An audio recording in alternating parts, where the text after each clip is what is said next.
All right, good evening, everyone. If everyone who's inside can take a seat, and we're going to go ahead and begin with our safety and security community meeting. I know we have many individuals online. We also have translation available in the back if you do need translation. So my name is Dr. Durán, Superintendent. I want to thank everyone for being here this evening as we share with you a little bit of information about some of the questions that we've received thus far, and we want to make sure we have an opportunity to open up for questions as well here that may be live. I want to thank two of our school board members, the liaison to Wakefield, David Priddy, who's here, and also Bethany Zecker-Sutton, who are here participating this evening to listen, as well as some of the questions and comments and concerns we might have. So tonight, again, it's a very brief bit of information we wanted to share with you. It's really one opportunity to have a conversation. This evening, we want to talk about, we've been hearing a couple of main types of questions around safety and security, clearly, and also when we think about some of the substance abuse challenges and concerns, some questions about what is being done.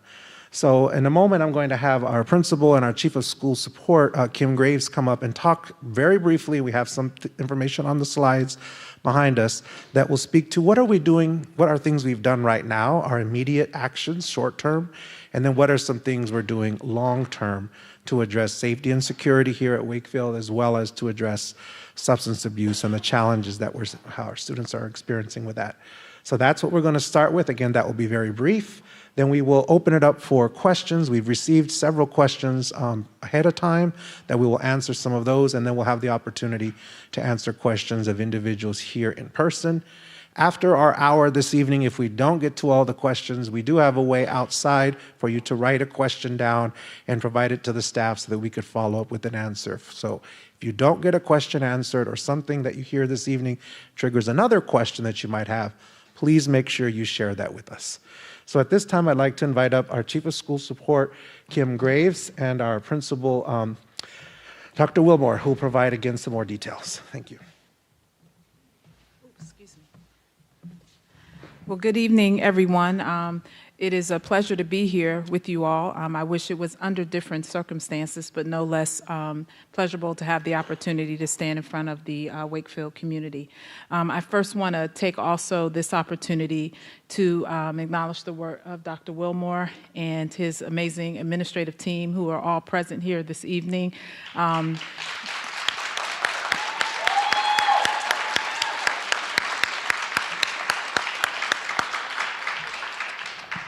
You know, we from the outside of our community are deeply impacted by the things that have happened here in the Wakefield community, but even more so, it's not remiss to us the impact of those who this is your community, this is your family, these are your students that you see each and every day. So thank you for your leadership. One of the things that we wanted to commit to doing this evening was not to stand in front of the community just to share updates and highlights, which we will, but also create an opportunity for you all to ask us questions. There were questions, as Dr. Durán mentioned, that were submitted previously, and we will review those questions, and then we'll also take questions directly from those of you in the audience. And so since I think it's important for us to acknowledge that Dr. Willmore and his team has been working throughout the course of this school year to ensure that this learning environment is safe and secure for all students, whether that is their physical safety, their emotional safety, their social safety, and their mental health. And so this, unfortunately, is a time that we want to highlight some of the things that we are looking to do to ensure that this environment is even more safer and healthy for all students. And so this evening, and clickers, I'm flexible, and it's going to work. And there we go. And I can't see behind me, so we're going to definitely help you all to keep us on track. Our key, what you'll see here is some key topics and questions. And the reason that we're highlighting these key topics and questions, we are going to come back to to answer those questions specifically, and also questions that you all may have from the audience. And also there are index cards that are in the front as you enter into the auditorium. If there are additional questions that you'd like to ask that we may not have the time to get to this evening, with the commitment that we will follow up with those questions to the community in writing shortly after this meeting. And I know for those, if you are looking for translators, please make certain that you report over here. Frank, I can't see. Yep, hands up over there if you need the headphones to assist with translation. But what we have here are just a summary of the key questions and topics that we've received as it relates to how we are addressing safety and security within the Wakefield community. So please know these are a compilation of the questions, and we kind of lump them by the themes. One being monitoring and supervision of restroom and hallways, as well as lunch, what more is being done.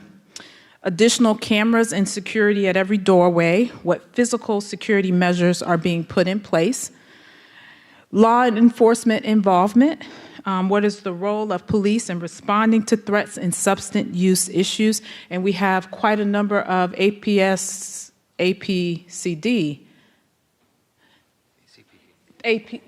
Arlington County Police Department officials here with us, esteemed members here with us as well.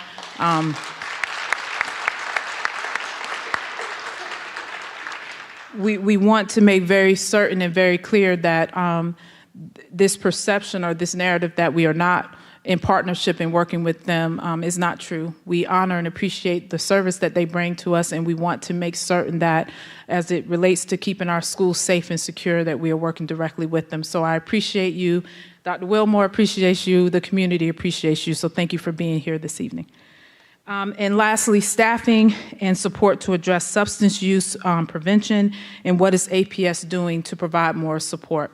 So when we look at those key topics and questions, that was the frame that we wanted to provide some responses to this evening. That's what's going to be addressed in our subsequent slides. Okay, so when we look at short-term and immediate actions. And Dr. Willmore, some of the things that you've done thus far, I don't want to steal the work that you and your team have been doing, but I don't know if you'd like to mention to them some of the school-based actions that have taken, which result in immediate response to some of the things that have occurred, but also speaking, and I'll be able to speak more to those additional plans that we will be implementing to support the community here at Wakefield. So again, thank you for being here this evening and for coming out to support the Wakefield community. As the administrative team and I met and reviewed our policies and procedures, we also engaged in conversations with students and staff, because it's important that we hear from them what their ideas are, what their thoughts are, what their feelings are, and what they need to make sure that they feel safe at school. One of the main things that we heard was we need more supervision, particularly in some of the bathrooms. So we have increased our staffing to help us with monitoring. We have actually 2 interviews tomorrow for 2 new positions that we're adding. We increased a part-time person right away, that she is now full-time with us. One of the other concerns we heard was that about, again, with monitoring, but with some of the doors and kids coming in from outside. So as kids come in and students come in, they have to show us either their physical ID or their student view. So we are monitoring when students come in, starting at about 8:30. We have staff at all of the entrances where students come in at arrival in the morning. We have staff that are at all those doors. Pure volume, we don't have them, we don't check their IDs when they come in, but at this point in the year, we know a lot of who the kids are because they come in the same doors, and we all are based at the same door. So at this point, like I'm at door A2 out here in the town hall, and I've been there since the first day of school, so I have a good sense of who's coming in, as does the administrative team. But then again, after that, they show their ID. Students do go outside to eat on the George Mason Plaza. We have a staff person now at lunch. She's been there at lunch, monitoring and letting kids come in, but she's also checking IDs as they come in. We've been working with our school safety coordinators on their rotation and circulation around the building, what their schedule is for monitoring, what their kind of their routines are and where they're going and circulating around the building. We are going to be meeting with classes, doing class meetings beginning tomorrow. We start with the seniors tomorrow, kind of going through that. Keeping Wakefield safe takes all of us. It's all of us working together. It's all of us looking out for each other. It's making sure we don't open doors. If we see a friend or a classmate that is struggling, we let an adult know. We use different resources to seek support for ourselves and for each other. So, thank you. And so in addition to some of the actions that Dr. Willmore and his team and his staff have pulled together to provide increased supervision for those unstructured times when students are not in classroom, in addition to those things, we are working to review the camera locations in our building. We have Dr. John Mayo, who is our Chief Operating Officer, along with Zachary Pope, who is from SSREM, who has been leading this work, not here just at Wakefield, but across our sites in Arlington Public Schools. I want to make certain that it's clear we have cameras in our schools. We're looking at how we can increase the number of cameras that will allow our teams in our schools to be able to readily monitor and supervise our students in a more efficient manner. We're also going to be increasing the placement and the visibility of our school safety coordinators to ensure that in addition to the work that the team is doing, that we have additional staff, and I think that Dr. Willmore mentioned this earlier, to help support the supervision. Of those times, our teachers are very well equipped to address the needs of the students in the classrooms, but these are the times when they are not in the classrooms where we're seeing a higher incident or escalation of behaviors occurring. We're going to continue working to provide Dr. Willmore's team as much support as possible, whether that's through consultation and other members to truly help look at ways that we can continue to even strengthen the practices that his team has implemented here in the school. So we'll be working very closely to address that.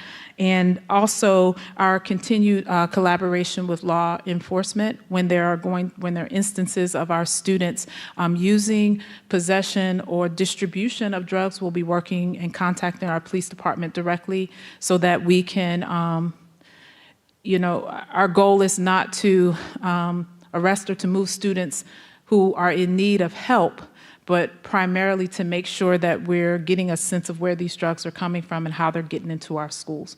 So we will increase that communication directly with our fine friends from the Arlington Police Department.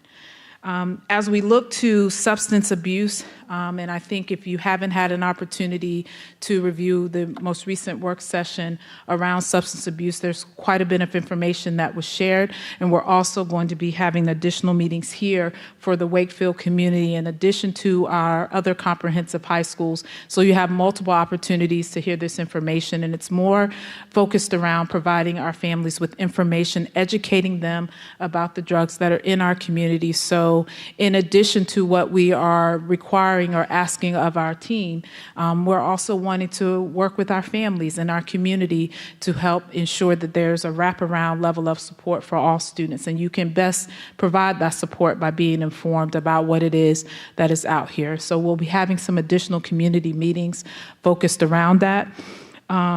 Peer-to-peer education and training, we'll be looking to strengthen as much as possible the voices of our students. For those of you who are here who have teenage children, they hear it from us all the time.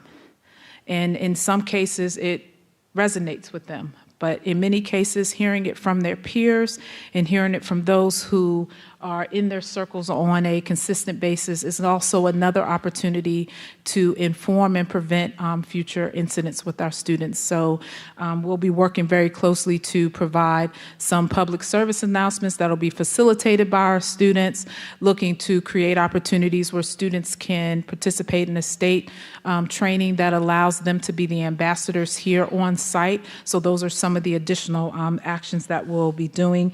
And we've already moved forward with providing staff, all secondary staff, with training on Narcan, Naloxone, and also for how they can look for different symptoms of drug use in their schools and what those actions would occur as a result of that. And lastly, as we talk about some of the long-term actions and things that we'd like to do. All right. And when we say long-term being these are not actions that are immediately being put in place, but these are actions as a division that we are reviewing so that we can determine what's going to be the next layer of support that we provide to all of our schools. We are exploring different technologies.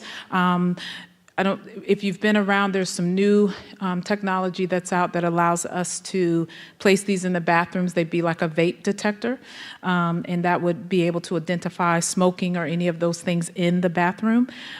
We're exploring that. There are benefits and definitely things that could help support the supervision, but there's also other areas that we need to address when it relates to equipping and arming our schools with this type of equipment. We're going to continue to invest in additional staffing to help support the work of Dr. Willmore and his team. The staffing being in addition to the hourly staff that he's hired, what are those recommendations that he makes that's going to allow him even more so to provide additional support and supervision for the safety of the school environment. As I mentioned earlier, the cameras, we are looking at the investment of additional cameras to cover additional spaces throughout our buildings so that that can allow the administrative team to be able to address and identify incidents and looking at where things are happening. And one of the proposals that the Superintendent Durán is making in the upcoming budget is going to be an increase of our school security officers to ensure that in addition to some of the things that we've previously mentioned, that there's also dedicated positions that'll be in place for that.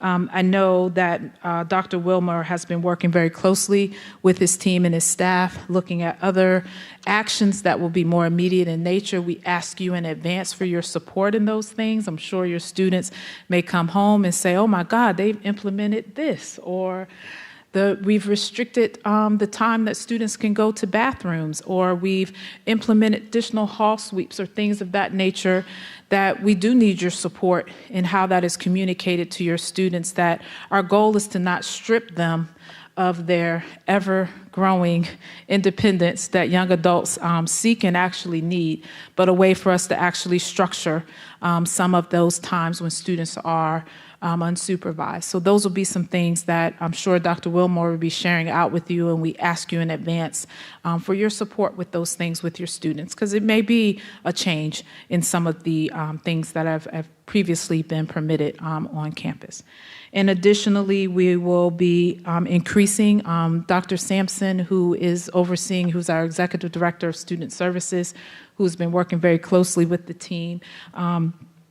We've already worked with school health and some of our contacts in the Virginia Department of Health to order additional Narcan supplies here for the school. So we are working to get that increased number here. We do have it at the school sites, but we want to increase that number so we can make certain that resource is available for all students.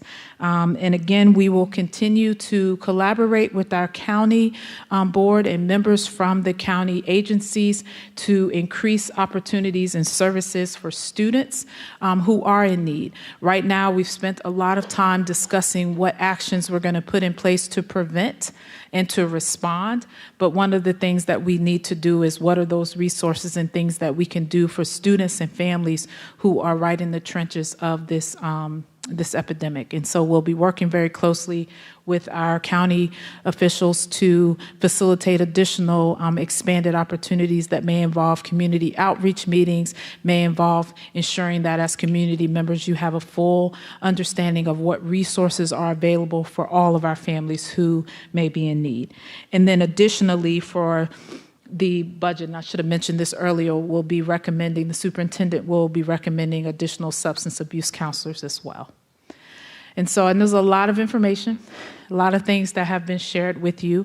We, the superintendent and myself and the team, were very clear that we wanted this evening to create an opportunity for families to ask us any questions. There may be some questions we can't provide responses to. For those questions we will happily share that information. And for questions that we do not have the opportunity to get to this evening, we ask that you write those questions down for us.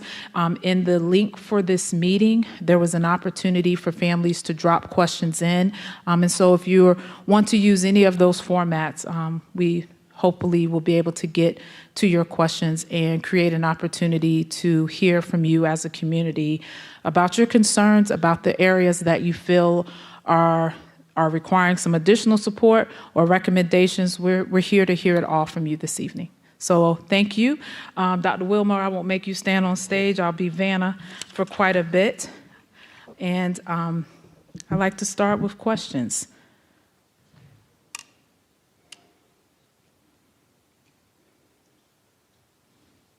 Oh, I can't see because of the light, so you could be doing something really offensive in front of me, and I wouldn't even be able to tell. Frank, I have a mic to pass around. I see a hand in the back.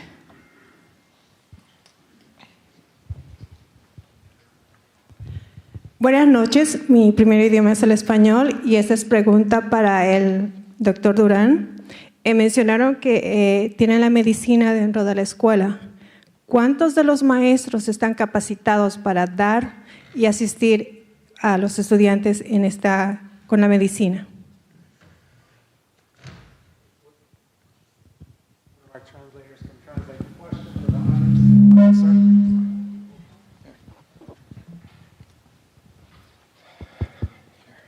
Frank, can you, I think we're giving it to Julio, or? Spanish.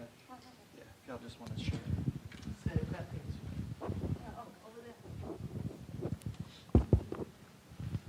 Dr. Durán, you mentioned that you have training for employees at APS.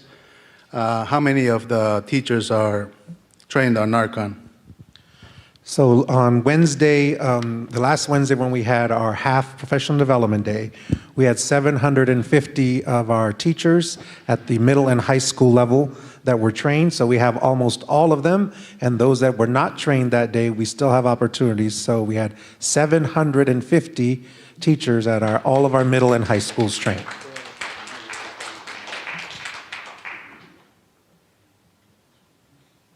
Hey, Frank, right. I see him. He's right here in the front. The cameras do no good if nobody's behind them watching them.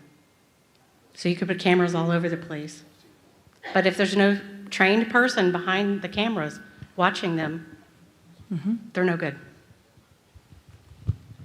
Yeah, thank you for that. So when we look and evaluate, cameras are one particular piece to a layer of safety and security that we look at. And so when Dr. Willmore and his team look at those particular items and we walk through the building, that is just one aspect that we talk through with them about supervision and how to use those as part of that layered approach for them. And so you are correct that that is not just the one and only thing that is used as part of student supervision.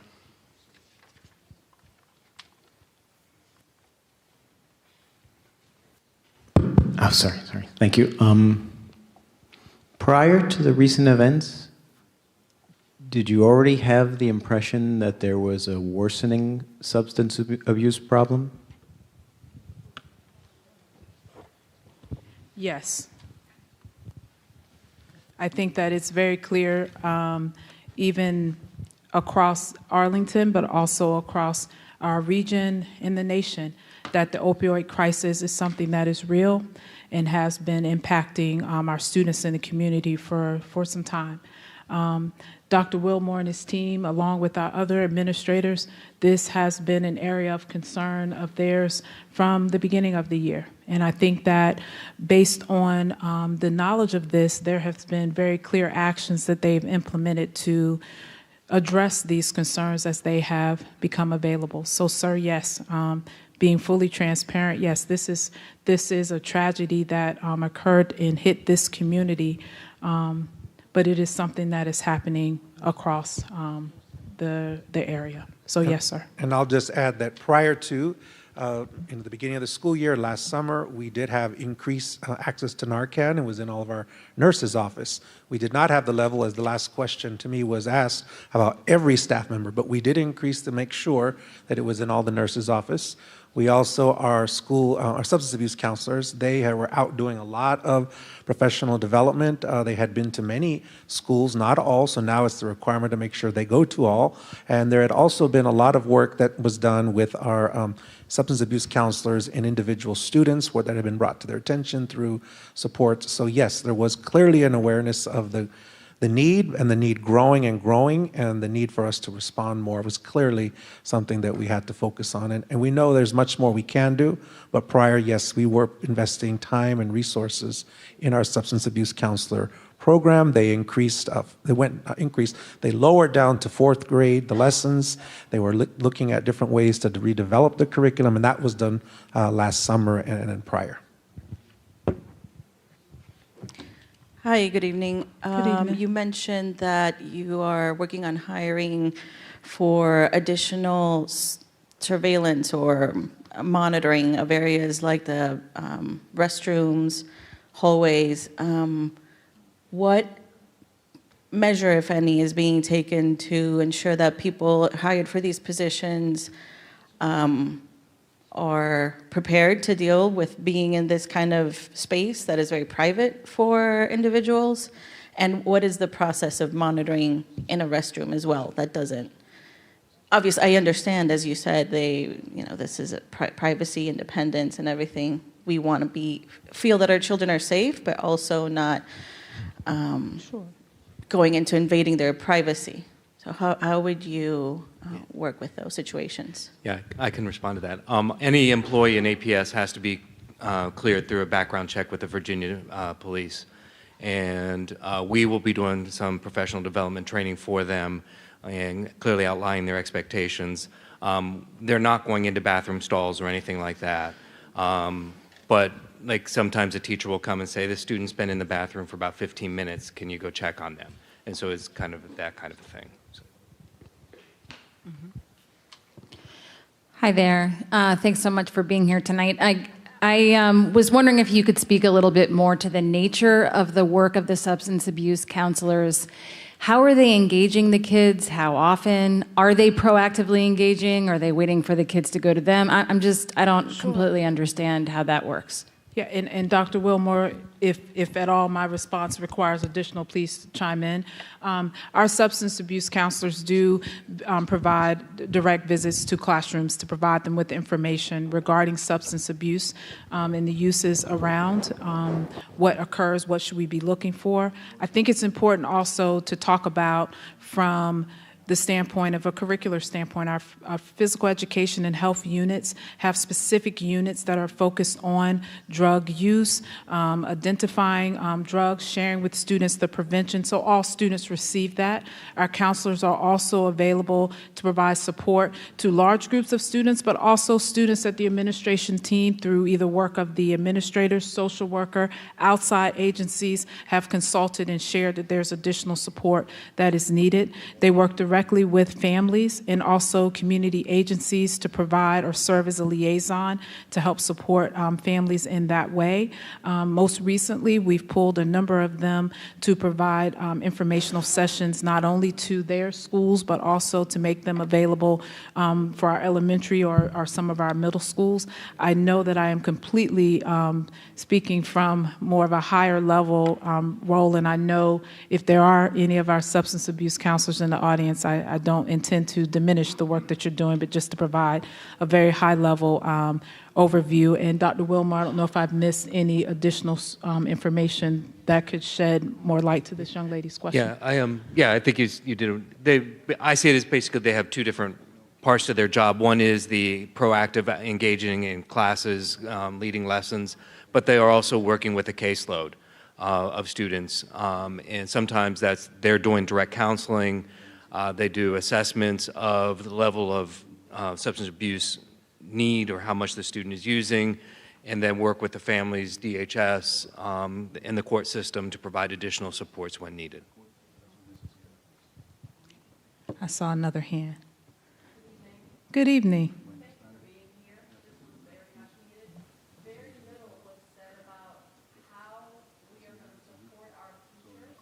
Okay. I don't think you're on, ma'am. Is it on now? Okay. Yes. Good evening, Good and evening. thank you for being here. This was very much desired and requested. Very little was said and shared about how we're going to support our greatest asset at this school, the teachers and staff who are the first point of contact to our students, the trusted agents, the go-to, the safe haven, all those things. We haven't heard much about how we're going to support these teachers and staff to sustain what's been going on. They're not doing okay. No. They're absolutely not okay, and we haven't even started scratching the surface. So what will be made available for teachers to make themselves whole, better, whatever it is we need to do to help them and support them? Thank you. Sure, thank you for that question. And again, I think that goes without saying. Our teachers are boots to the ground. As I was mentioning, we're here tonight speaking on behalf of the school community, but the impact that it's had for those who are here every day, I can only imagine how profound that is. To your question for the teachers, you're right. I think for all of them, as first responders to any situation, because the students are directly with them and they're seeing them each and every day, loving them, caring for them, frustrated by them, all of those things that we go through as educators and as caregivers for individuals.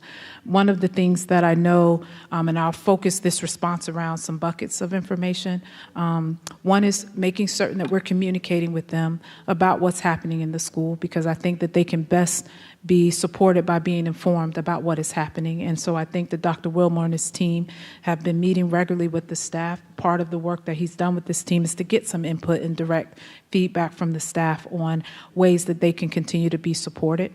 Another area that we're working around with staff is reviewing and revisiting a number of our protocols as it relates to safety and security. In most organizations, what is inspected is what is expected, right? Because those things are shared, but it's good practice to revisit and continue to make certain that issues as it relates to safety and security are often in the forefront of their minds. We practice for drills, we go through those routines, but there's the reality of what happens when those drills are not drills, but they're actually occurring, and you can only best prepare for them by continuing to engage in that. And so I know that that's part of the work.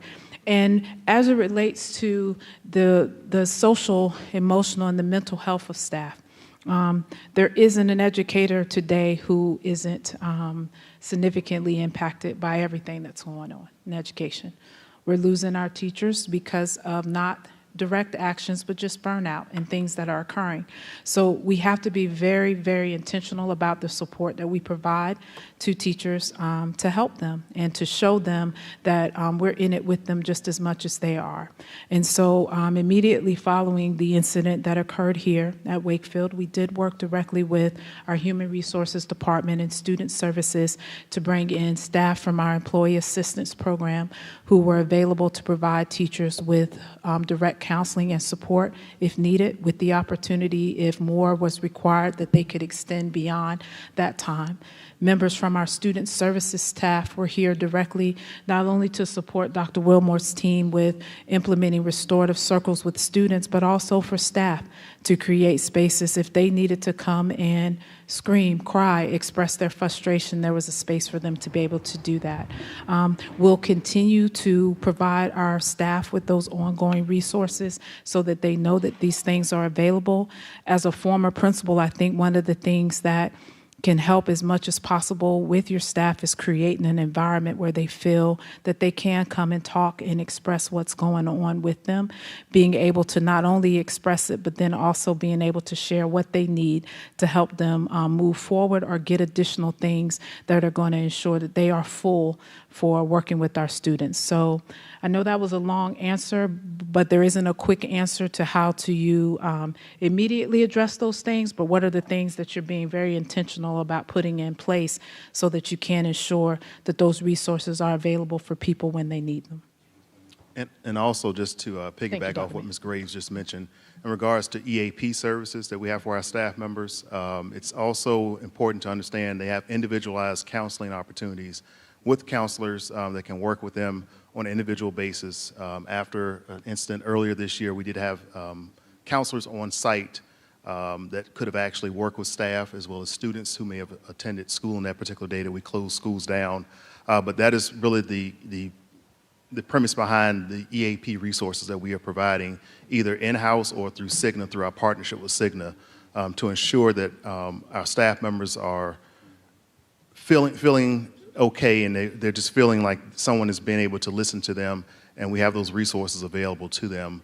And we will continue to work with Dr. Willmore as well in the event we need to bring Cigna back out through the EAP services that we are providing to them in the event we need to do that in the future.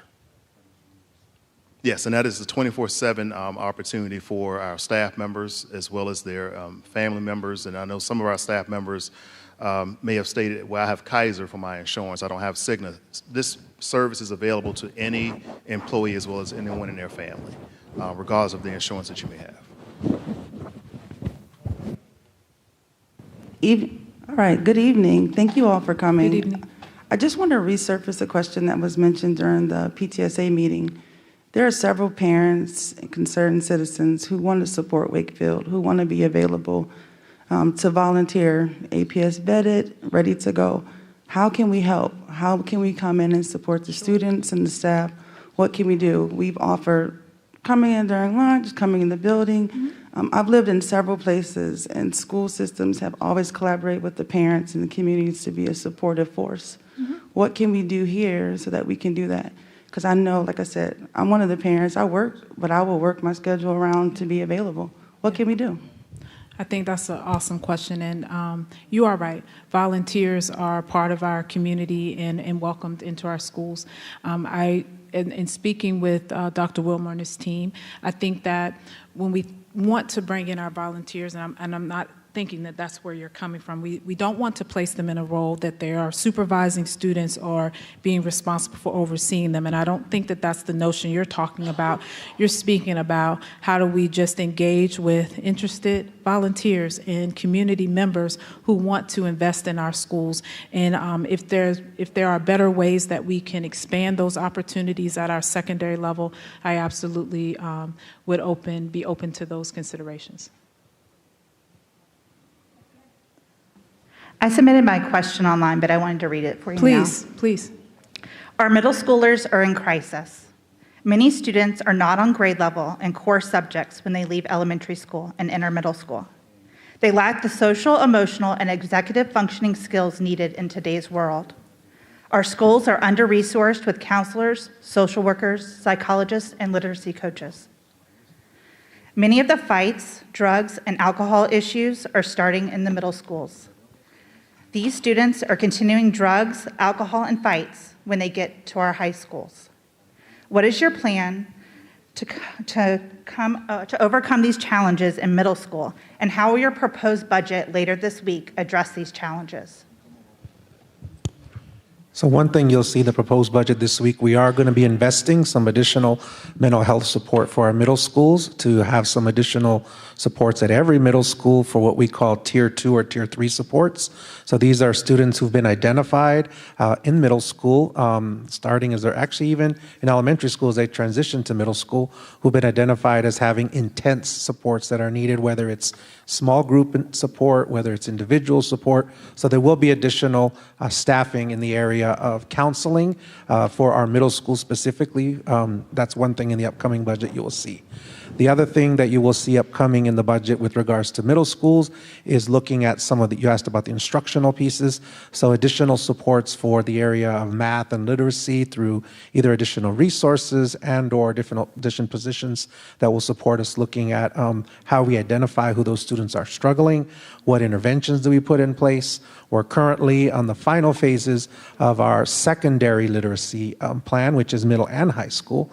Many of you know in our community, we last year shifted to early literacy as our focus, and we began to think about how students are learning from pre-K to third grade how to read. We've shifted that, and so that will also pay off long-term as they move from third grade to fourth and fifth. That's a long-term goal, right, an investment.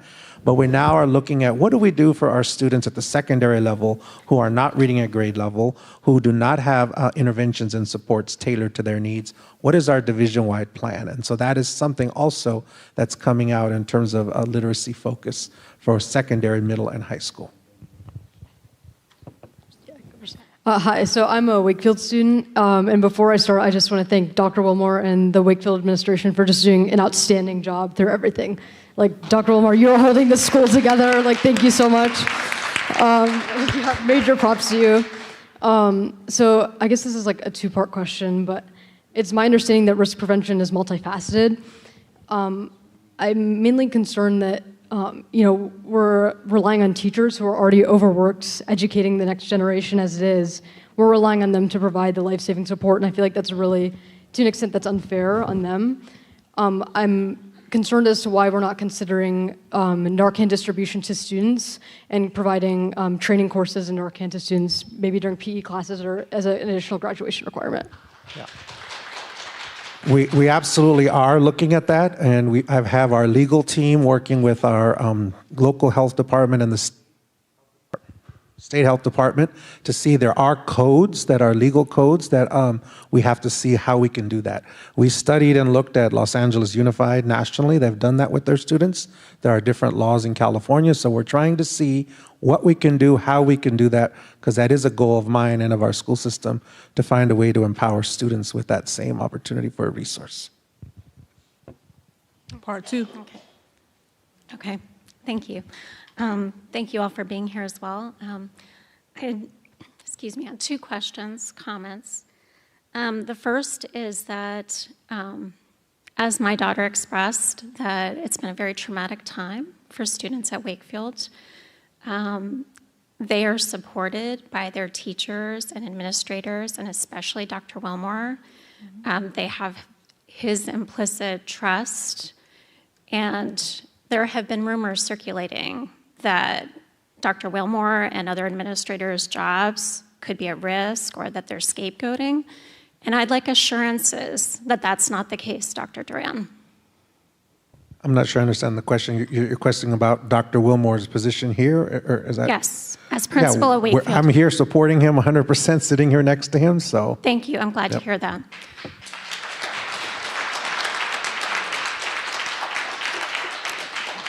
My second question is that I see the Arlington County Police Department here this evening, and I thank them for being here. And I see that they're not in a position to answer questions, and so I assume that they're here for security purposes. No. And we did not have an Arlington police officer in the school during the day today for security reasons. And so I'm wondering why the people in this room right now deserve police presence, but our students do not. And secondly, when is the board going to reconsider the cost-neutral option of welcoming the police back into the schools? Thank you. Let me clarify, the police weren't asked to be here for security reasons. They're here. Some of the questions and the themes that we got that we shared at the beginning were about law enforcement and collaboration. So if a question did come up tonight, we do have the mic available for them to answer the question. I don't know. The board has not discussed that at the time, so I cannot share what that will mean long term. But what I can share, what the board has been committed and what we've been committed to doing, and we're doing it, we did it last week, are continuing to meet regularly with the chief of police and the leadership in the police department to look at our memorandum of understanding to make sure that we're doing everything we can to collaborate tighter in better ways. We are going to be revising the memorandum of understanding that we have between the partnership with the police department and APS. And so that's what our focus is right now in terms of how do we best work together, continue to work together. We've had a good working relationship with them, but how can we make it even stronger? So that's what we've been focusing on right now and continue to do. I have a question. Good afternoon, everyone. Could you share with the community that's here the process of sharing information during emergencies and how we vet what we can share, as well as keeping the family in mind? There was some talk about we weren't sharing information fast enough and we weren't given enough. to the communities. I think they deserve a definition of what we do to secure our families and make sure everyone is safe and well cared for. Sure, and part of our efforts, I think it was a couple of weeks ago, I sent out a message that I send out every Wednesday to families and to staff and to students, is to share with them about how we're looking at making sure we're refining that process even more. But one thing we do, if it's a safety, security issue, we alert the families of that community as quickly as possible, as soon as we know the information, that something is occurring.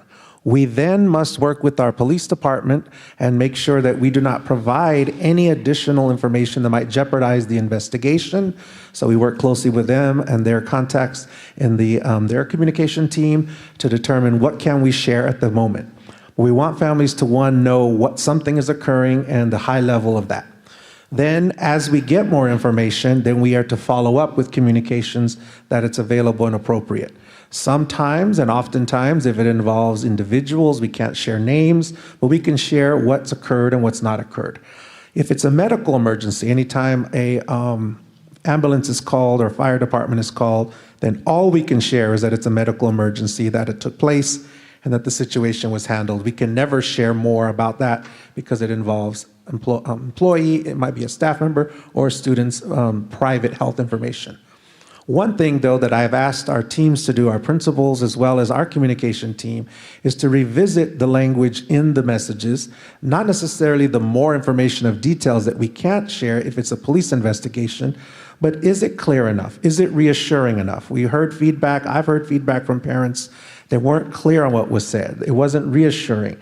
So, for example, the last message that we sent out from Wakefield that was about safety and security, we added additional language from feedback from parents to share that the students involved had been identified and would not be returning to Wakefield. That was a question that was reassuring. I got a lot of emails from families saying, thank you, that's new information that previously hadn't been shared in communications that we're now can say, you know, you didn't say the names, you didn't say what happened to those students, because we can't, that's private information about those students, but you did share that it's being handled and whoever those students are not returning here for the safety and well-being of the greater community. That's the type of information that we're refining to include more of. I know then there's still the wondering of, well, who were they and all that, but we cannot share names. We would not share the names of any individual students whatsoever. So it's, again, what do we know at the current moment? Letting families know what is happening. What information can we share from the police so we don't jeopardize any investigation? And then following up with that appropriate information. A big challenge, though, is that there's often social media posts from people who are seeing one side or another side. Students may be videoing things, posting things. We do know that there's the calls that go into the police department, that people are listening over the walkie-talkies and hearing different things, and not all that information is accurate. In a moment of a crisis and an emergency, people are seeing and afraid and responding to what they see in their space or hearing rumors and putting that out there. So that's the other thing that we want to share in our communications is, please listen as best as you can to what we're providing. It's what we know that's accurate. We don't want to share rumors. We don't want to share misinformation. We do know, though, that's out there. So that's also part of our job. And at the end of the day, when we do have some solidify the information, we want to come back out and share what we know to bring closure to that. But in the moment, there's a lot of misinformation that goes on back and forth. And we're sharing that with the police. I say, I don't know where they got that from. So we're even hearing it ourselves and wondering, is that really going on? Because it goes on from all kinds of angles. And our best information is directly with the police, directly with the school staff, and directly with what we know to be true if it's a medical emergency with those authorities, be it the ambulance or the fire department. Thanks very much for that information and for all the information that's been provided so far. I want to commend Dr. Willmore and his team for their response during these incidents and the communication that's followed up. I really want to commend ACPD for their response during these incidents. You mentioned that they're here to help provide some insight on how the school can partner with ACPD, and specifically I have a question about the potential use of narcotics detection dogs or canine units, either after hours when school students are not present to ensure that drugs are not at rest here in school, or perhaps one step more would be during school hours if necessary. it seems like a tool that's available to us that so far is not being used. Yes, and it is a tool that's available to us in our MOU, and it is something that we have spoken directly with the chief of police about, that if there is an incident where dogs need to be brought in after school hours, that is something that we were going to do. Actually, recently we were discussing doing that, and correct me if I'm wrong, or if the police are here to correct me if I'm wrong, I believe with regards to fentanyl, the dogs are not able to sniff that, and so that is why they weren't brought in. The dogs that the ACPD has were not able to sniff for that particular drug. And so knowing that that was the drug that was involved in the most recent incident, and correct me if I'm wrong, any police officers that are here, but that was my understanding, because I did speak, and staff did speak directly. Dr. Mayo spoke directly with our ACPD staff, and that was something that we were going to authorize them to do, but then it was shared with us that they would not be able to sniff for fentanyl. So, but in other types of drug situations, that would be something that's a tool available, and it is certainly something in our MOU that is possible for after hours when students aren't present to go sniff lockers and parts of the school, and it's something we would use if appropriate. Good evening, like other people. Thank you for being here. I also know it's been a very difficult week for us parents for the past 3-4 weeks. I want to thank you all for your time and some of the solutions that you've come up with and put into place to make certain that our students are more safe and secure.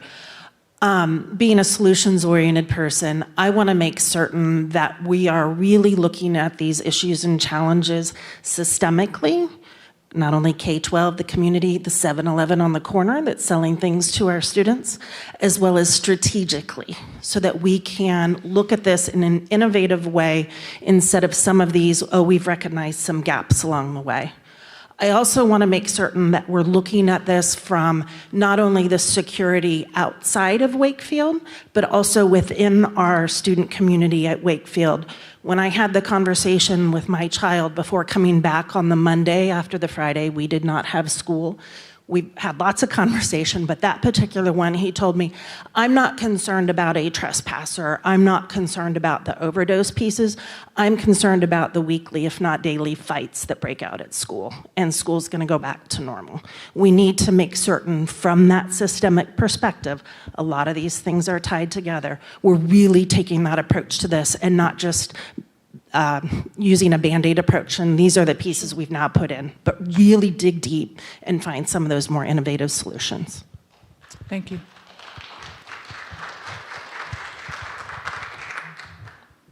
So I do reiterate, thank you so much for assembling us so that we can hear from one another. I wanted to bring up a topic that I know it's not as important as others that have been mentioned here. But I noticed that in the mornings coming to the school, it's just so horrendous with the bumper-to-bumper traffic, disrespect for other drivers.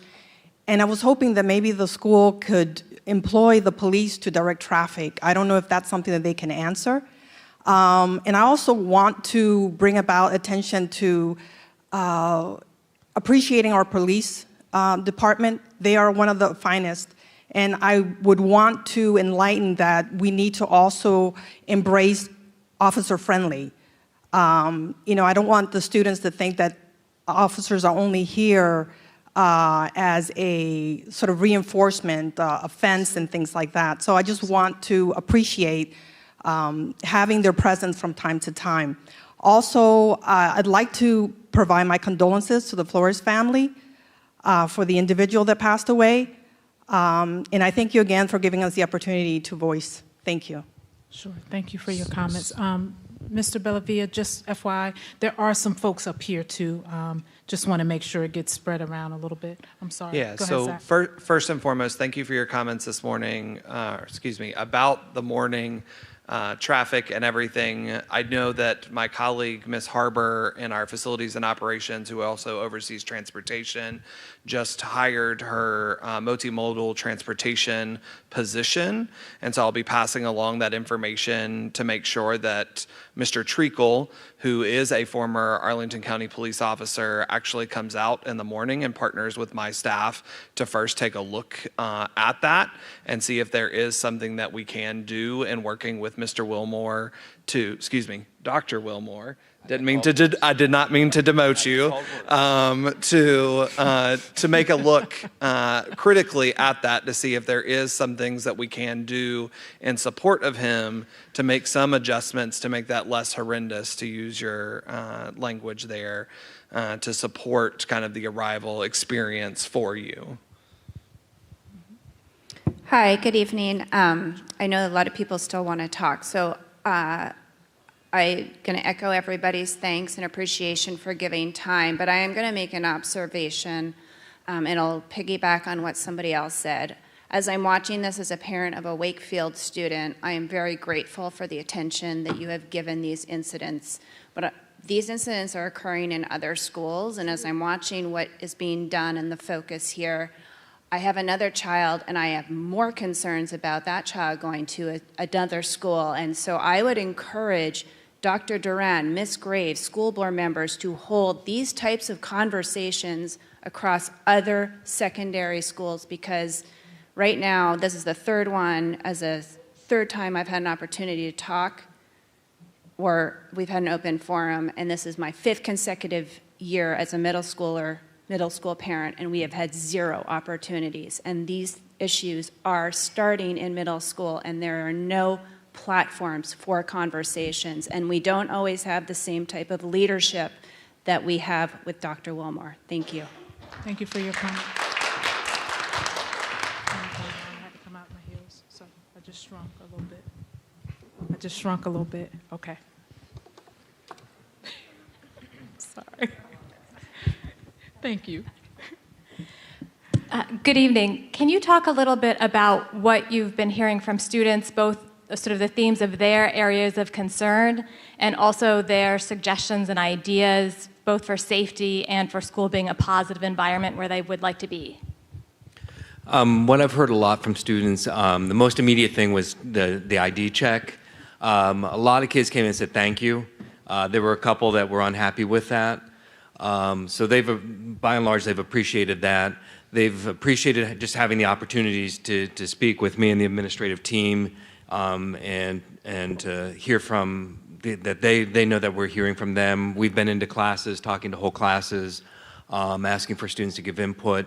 Our goal has been really to kind of empower the students that this is our school. It's not my school. It's not the administrative team. This is our school, and we're in this together. And I think that they've appreciated that approach.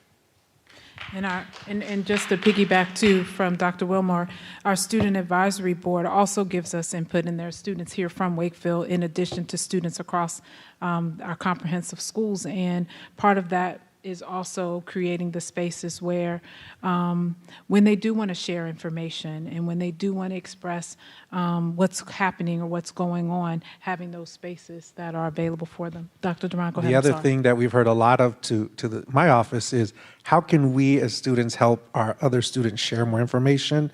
And we heard this student here about how can we be empowered with resources like Narcan to be able to have it on our person. And so that's something that we are excited about with this new public service announcement that we're creating with our students, that they'll be able to share voice to voice.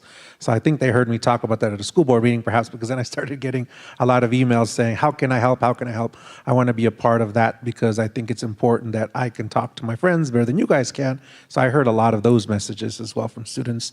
And the desire and the need, the other bucket is just making sure that they feel that structure is in place and wanting that safety. And they're telling me, even though, we don't like sweeps and tardies and all that stuff that you're tightening on, we do actually like it at the same time because we feel safer. Well, my community member touched on a few things, listening to the students and the young lady over here. I really appreciated, I hate public speaking so much. I really appreciated what you had to say about the pressure on the teachers and the educators in the system and really looking and maximizing the peer-to-peer education and opportunities. It just makes me think that, well, two things. So number one, when I was in high school, the dogs were brought in to sweep and look for narcotics, and it really made for a hostile environment, quite frankly. It was not conducive to learning. I fully support that after school when the students aren't exposed to that, because it really was not a friendly environment. And the other thing is, I asked my daughter, and this is the only perspective I have as the student that I have that goes here, how is bullying? Have you experienced a lot of bullying? Does that happen a lot? And she says, no, I haven't seen that. The fights she's seen, but not the bullying. And I think that's an achievement, because that does happen a lot, and my awareness is it doesn't happen here. And I think it's because you set an environment where the students kind of control that. Like, they're not going to tolerate that. That is not an acceptable way that we behave. So being able to maybe look at that model of success, if we can agree that that is one, and how we can create opportunities for students to advocate for other students who are in distress. They know who the drug users are. They know who the recreational drug users are. They also know people who are going off the edge.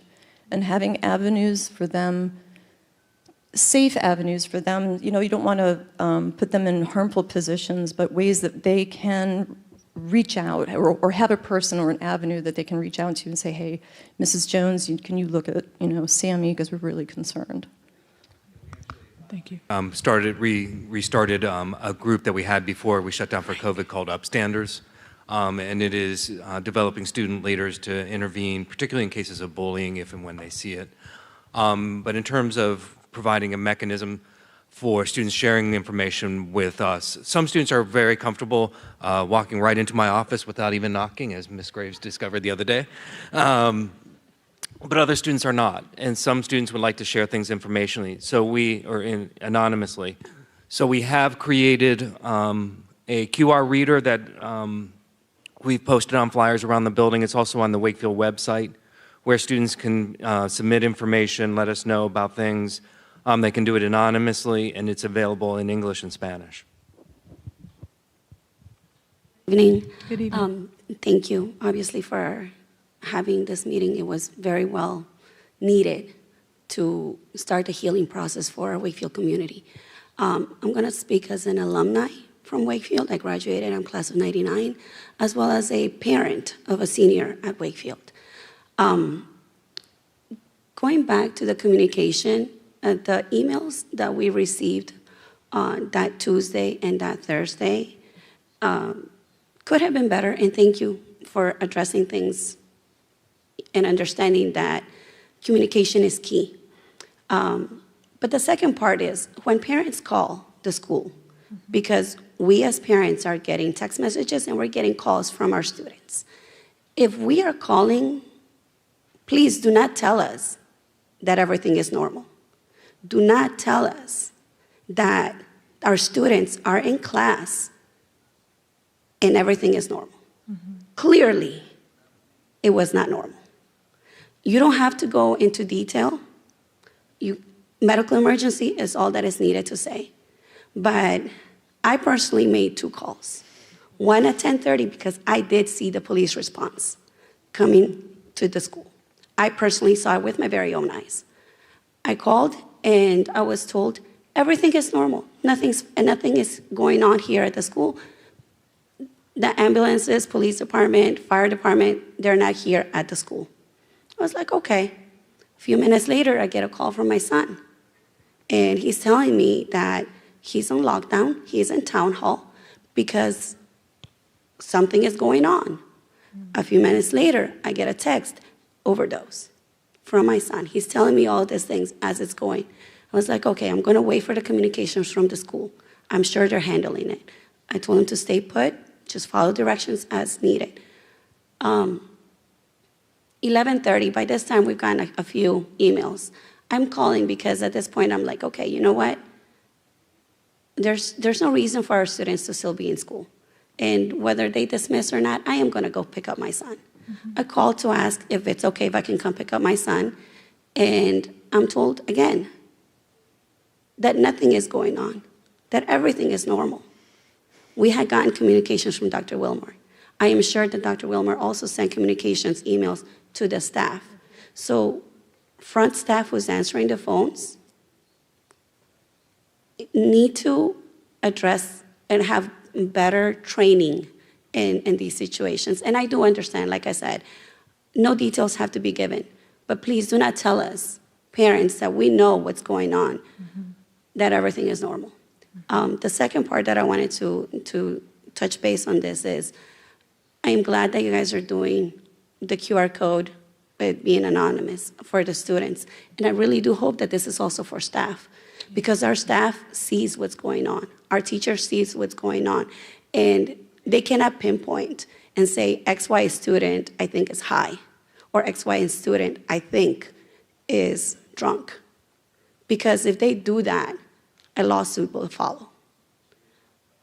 Our teachers, our staff is put against the wall because they have to teach. They have to come in the next day as if nothing has happened.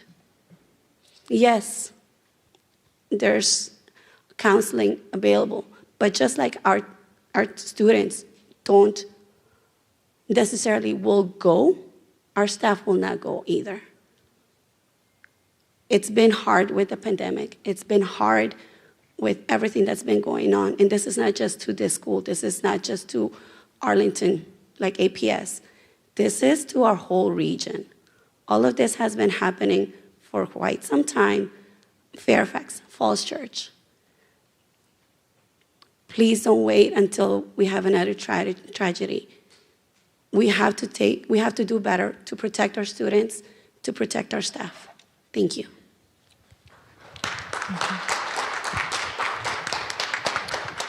First, I want to apologize for the messaging that the front office staff was giving you. I made a note to myself to be sure to speak with them, and that we will use that in our debriefing of our follow-up to make sure we are getting messaging to the front office about what they should be communicating.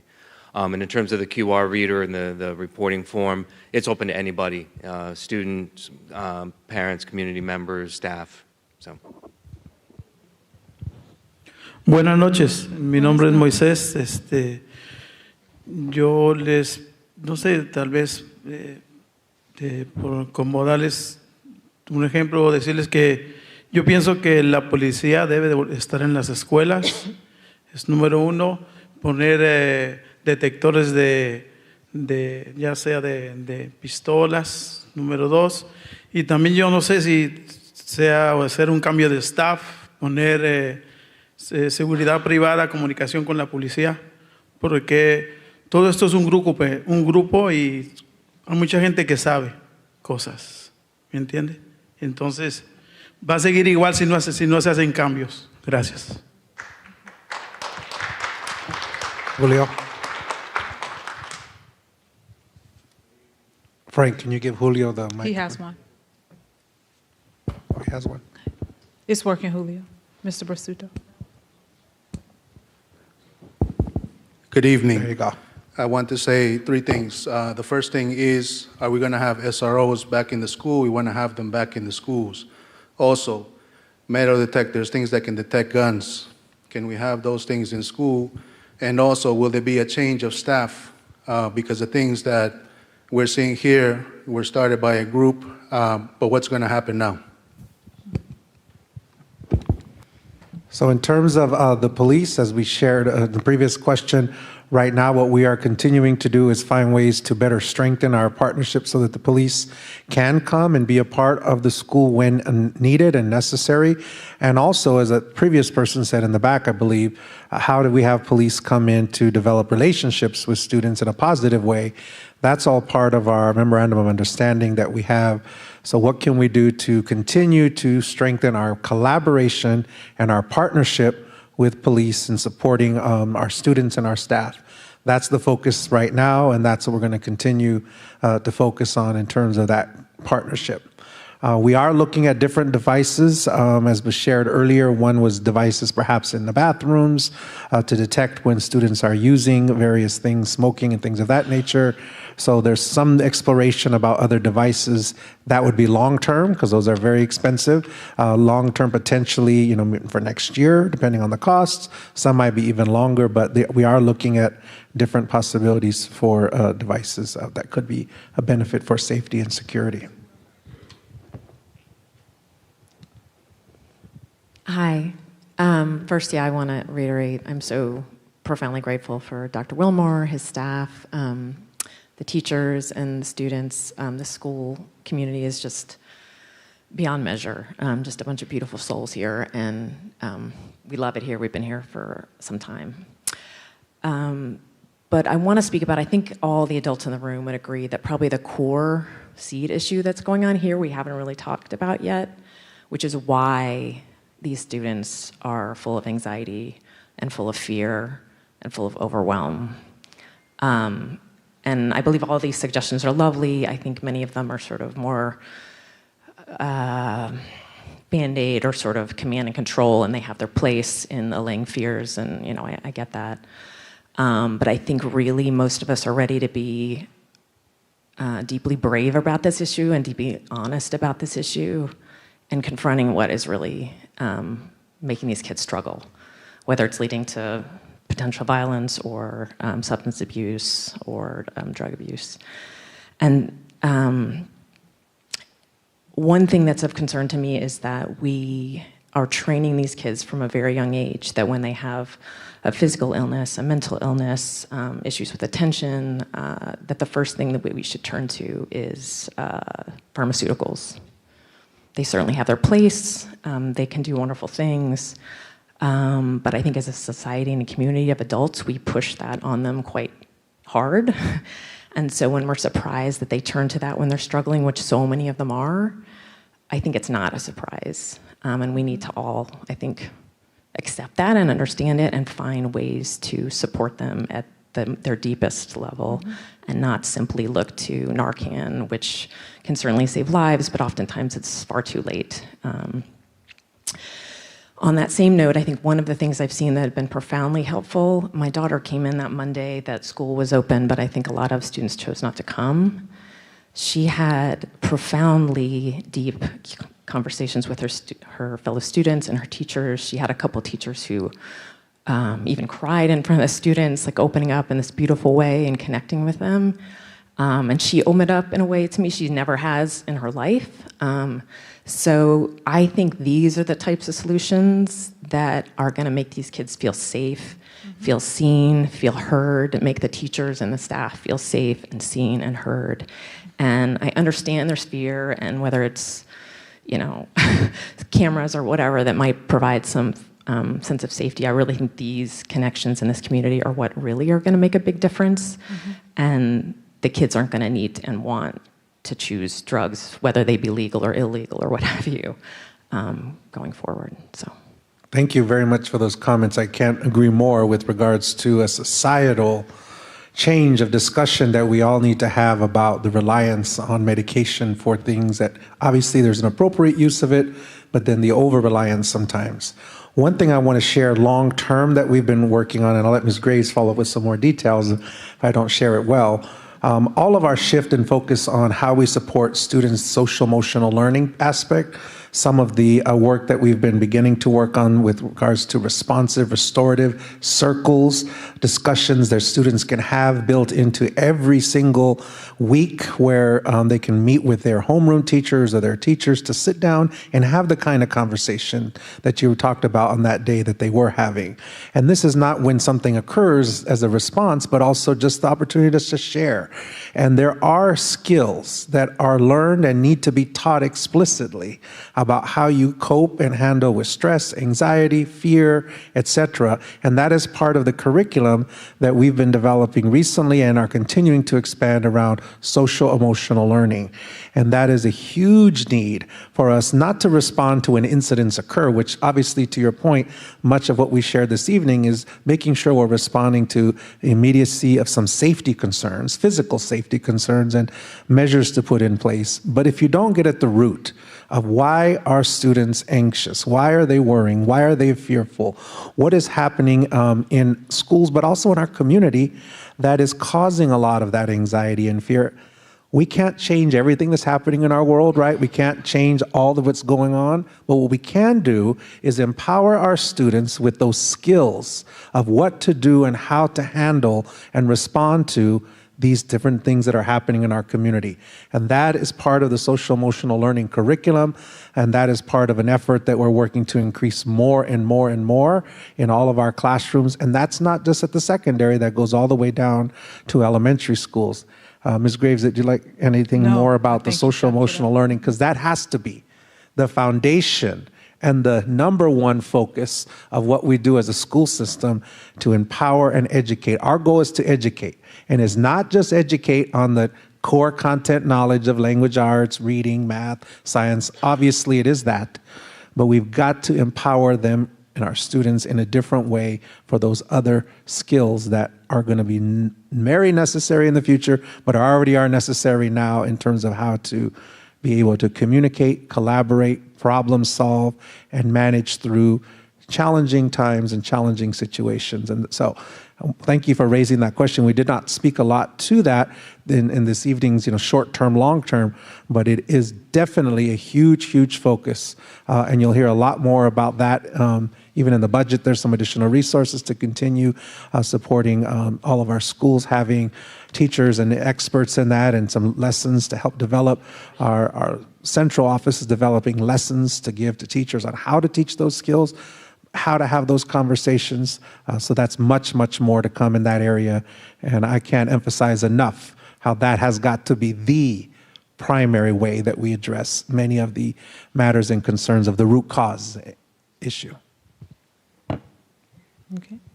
So I want to piggyback on what this mom said too. I have 2 young men at the school, and they too attended that Monday, and said that they talked in every class and were able to, and these are my words, process it with their friends, their peers, their teachers in a really safe way. I feel like it was extremely helpful.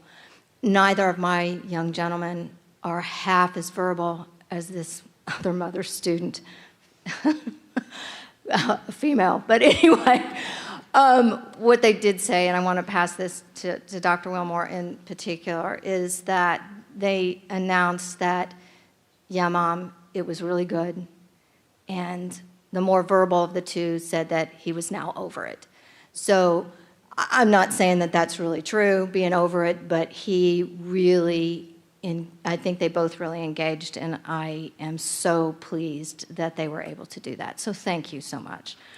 Thank you for that. I think, and just reaching out to Mrs. Morris and members of our student support team to help develop those lessons and activities for the students to engage in that when they return on Monday, in addition to the teachers. But I think, again, it just is reflective of all of the work of the team here to address the needs of our students. So glad you were able to experience that, or your son's work. I do have one question, though, which is really what I wanted to get to. I want to go back to the cameras for a moment as part of the multifaceted security review and what you're looking at for a layered security strategy. I've just learned tonight, I didn't know this, that the cameras are not monitored real time, okay? So my next question would be, well, okay, so are the cameras recording? And if they're not recording, the answer is no. If they're not recording, and to be later reviewed by staff, administrators, whomever, the police, whomever, and they're not being monitored real time, what is the specific value of these cameras in the security strategy? And would we be better off in terms of, you guys considering maybe buying more cameras as part of the technology piece?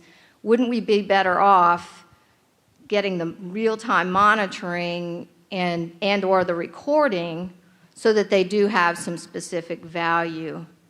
I'm sorry, I'm not, if they're neither real-time monitoring or they're not recording, I don't see the value. Sure. So our cameras do provide recording. So all cameras nowadays on the market that you see, even your home kind of Ring cameras, all that kind of stuff, it's a matter of how long the storage is on the particular device. So our cameras do meet the Virginia records retention schedule, which is 30 days for local government, and then it overwrites itself unless we do provide kind of a tag to it for a law enforcement purpose. And then it kind of goes into the cloud. So Dr. Willmore and his team, for a disciplinary matter or another school for a disciplinary matter, uses that in their course of their action to go back and review student behavior and kind of validate what they've already been able to ascertain through interviews, conversations, what folks have been able to kind of come to them and tell them in that. It's kind of a secondary piece to that. So cameras provide that validation. They also provide in real time in an emergency, those of us that are responding, including Arlington County Police or the fire department, real-time access to what is happening inside the school, while folks like the folks here from Wakefield who are locked down in their spaces, what is happening inside the school in that moment. So we have a live view as to what's happening. So there's a lot of different layers that the cameras provide, not just because we don't look at them and watch them day in and day out like you think of in the movies, somebody's sitting behind a screen watching them all the time, that they don't provide that we get value from them on the back end. Okay, we're going to take the last few questions, and then I know we won't get to all of them this evening, but making certain that families are fully aware that there will be other platforms for you to make certain that your question is addressed. So Frank, I think I see 1, 2, 3. Oh, we got we're one good? over here too.